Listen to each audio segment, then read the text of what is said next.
कि पचफोड़ना का मतलब सारे जात अपने टाइटल के आगे ब्रैकेट में वैश्य लिखे। राजनीति में आपका कोई प्रतिष्ठा देने वाला नहीं है। पर समाज जो है भाजपा का गुलाम है। कि जब आपके बारे में ज़्यादा महागठबंधन सोचती है तो भारतीय जनता पार्टी से इतर भी चक्कू कद्दू पे लगे कि कद्दू पे चक्कू लगे, कटना तो कद्दुए को है, जो आप कहना चाह रहे हैं।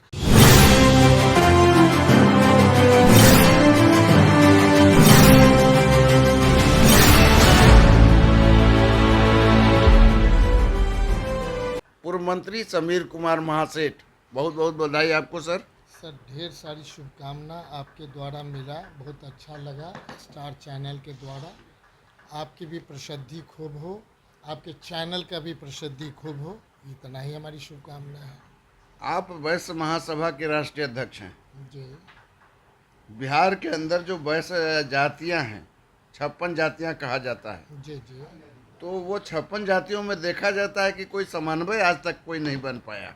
जी आपको लग रहा है, लेकिन राष्ट्रीय वैश्य महासभा का जो मुख्य है सोच कि 56 उपजाति, जो लोग आम भाषा में पचफोड़ना कहते हैं, तो अलग अलग है। हम लोग का कहना है हर एक समाज लोगों का इक्वल दायित्व है अपने समाज को आगे ले जाना, बिहार स्तर पर ले जाना, और राजनीतिक क्षेत्र में, सामाजिक क्षेत्र में, शैक्षणिक क्षेत्र में आप आगे समाज को ले जाएं, ये हमारा दायित्व है। और सबों का एक समेकित, जो हम 56 का भी करेंगे तो पटना जिला की बैठक करेंगे तो मात्र 25 से 26 समाज के लोग आ पाते हैं, उससे ज़्यादा कहीं नहीं है।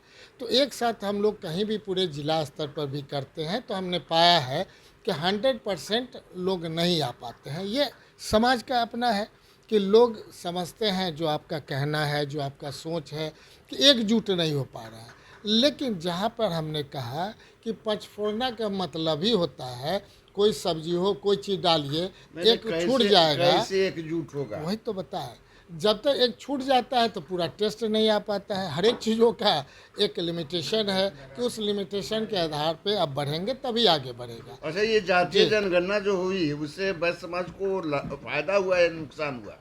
देखा जाए, फायदा तब होता प्रॉपर हर एक व्यक्ति को जानने का अधिकार होता, लोग समझते। इसलिए हम लोग भारत सरकार से हम लोगों ने अविस्ताव प्रस्ताव के माध्यम से मांगा था कि पूरे देश स्तर पर बिहार में कि एक एक जाति का आपने सर्वेक्षण करा लें। और मेरा मानना था सारे जो अलग अलग जो हमारा टाइटल है, सूरी, तेली, कानू, कनवार, रौनियार, मैंने से लेकर सारे जात अपने टाइटल के आगे ब्रैकेट में वैश्य लिख दें, ताकि जब भी गणना होगा तो एक जगह आ जाता कैलकुलेट करके कि इतना परसेंटेज है। जब हमारे द्वारा जो कैलकुलेट होता है तो निश्चित तौर पर कहते हैं 18 से 20% है।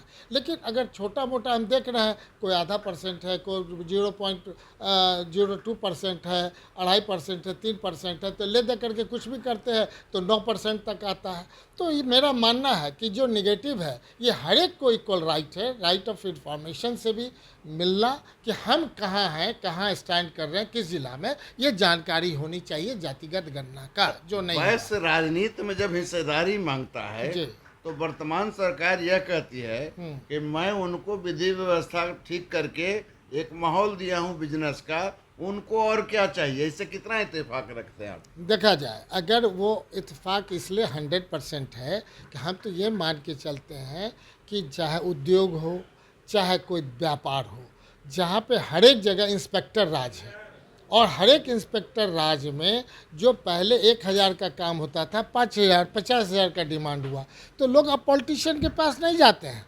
लोग अपना सोचते हैं कि अपना दायित्व का निर्वहन करें। पॉलिटिक्स में आने से क्यों रोका जाता है? बिजनेस तक ही क्यों सीमित करके छोड़ा हुआ है? माना जाता है, लोग हर एक पार्टी सोचते हैं कि इनका दायित्व है व्यापार करने तक। लेकिन मेरा मानना है कि व्यापारी, उद्योगपति, वैश्य समाज पचफोड़ना ये सोच के चले कि हमारा कैसे प्रतिष्ठा बढ़ेगा जब तक राजनीति क्षेत्र में हम नहीं जाएंगे।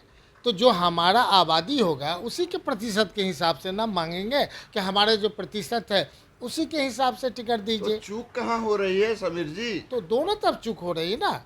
एक जो हम लोग के दिमाग में बचपन से दिया जाता है सब क्षेत्र आपके लिए बना हुआ है, व्यापार क्षेत्र है, उद्योग क्षेत्र है, राजनीति में आपका कोई प्रतिष्ठा देने वाला नहीं है पार्टी, इसीलिए ये चूक हो रही तो है। अन्य जातियां तो छीन लेती है, आप क्यों नहीं अपने समाज को लड़ाकू बना पा रहे हैं? हम समझते हैं कि ये लाइन आपका है, लेकिन जब बृहद सोच बनाइएगा तो लोगों के दिमाग में ये जाएगा कि हम किसी एक पार्टी की बात कर रहे हैं। मेरा तो मान लीजिए राष्ट्रीय वैश्य नहीं, महासभा, ये तो शुरू से ही ये बात यूनिवर्सल ट्रूथ बनी हुई है कि आपका जो समाज है, वैश्य समाज है, वो जो है भाजपा को वोट करती है, भाजपा अपना परंपरागत कैडर मानती है।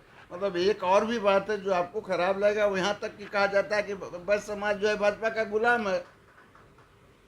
अब इस पर हम कुछ नहीं बोलेंगे, समाज पर आक्षेप हम नहीं समझते हैं। नहीं, भाजपा कहती है।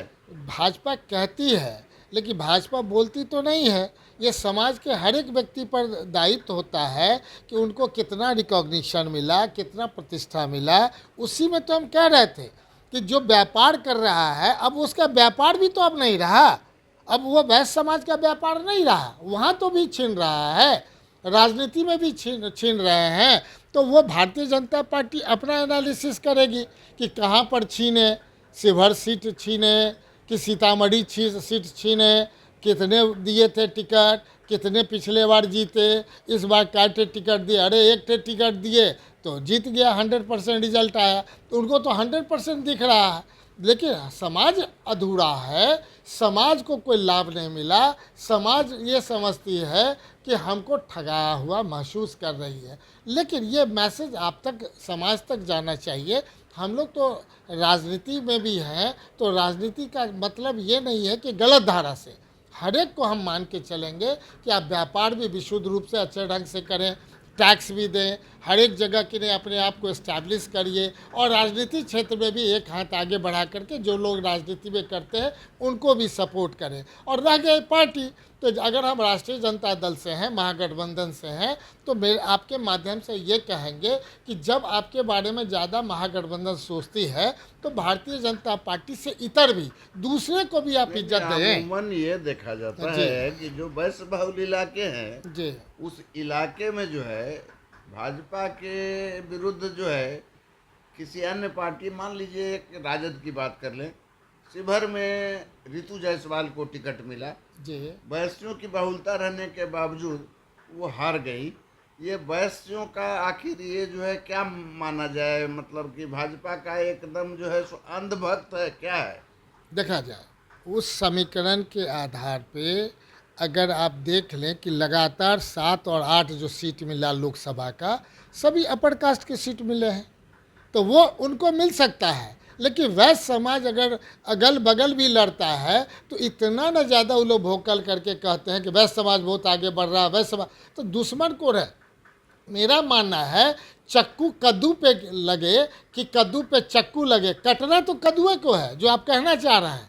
इसमें हम कहाँ कह रहे कि नहीं है, सच्चाई आप बोल रहे हैं, थोड़ा आप प्रखर होकर के बोल रहे हैं, लोगों को तकलीफ भी होगा, लेकिन आप कहीं से गलत नहीं बोल रहे हैं। ये समाज के उन लोगों के तक मैसेज जाना चाहिए कि हम कद्दू अब नहीं रहे, अब हमारा भी सहन शक्ति अब उतना ही तक है, लेकिन उसका तो उसके हिसाब से होना चाहिए ना। उनके लोग जो पार्टी में रहते हैं उनको कैसे जिताते हैं, उन्हीं को आप गुरु मान लीजिए और कहिए कि भाई जैसे जैसे वो जिताते हैं हम अपने वैश्य समाज को वैसे ही जिताएंगे, पचफोड़ना को वैसे ही जिताएंगे। ये समाज को एक मैसेज आपके माध्यम से जाए, तब समाज में क्रांति आएगी, और उस समाज में जब क्रांति आ जाएगी तो अपने को आगे बढ़ाने का उनके मन में होगा, तो निश्चित तौर पे महागठबंधन को फ़ायदा मिलेगा। स्टार टीवी से बातचीत करने के लिए बहुत बहुत धन्यवाद आपको समीर जी। बहुत बहुत धन्यवाद। तो ये थे समीर कुमार महासेठ, जो विधायक हैं, पूर्व में मंत्री रहे हैं, और अभी राष्ट्रीय वैश्य महासभा जो बिहार की सबसे अग्रणी वैश्य संगठन है, उसके सर्वा यानी कि राष्ट्रीय अध्यक्ष बने हैं। उनका मानना है कि वैश्य समाज में जागृति भी आ रही है और राजनीति के बारे में सोच भी रहे हैं। तो मैं स्टार टीवी के लिए संजय वर्मा, बहुत बहुत धन्यवाद।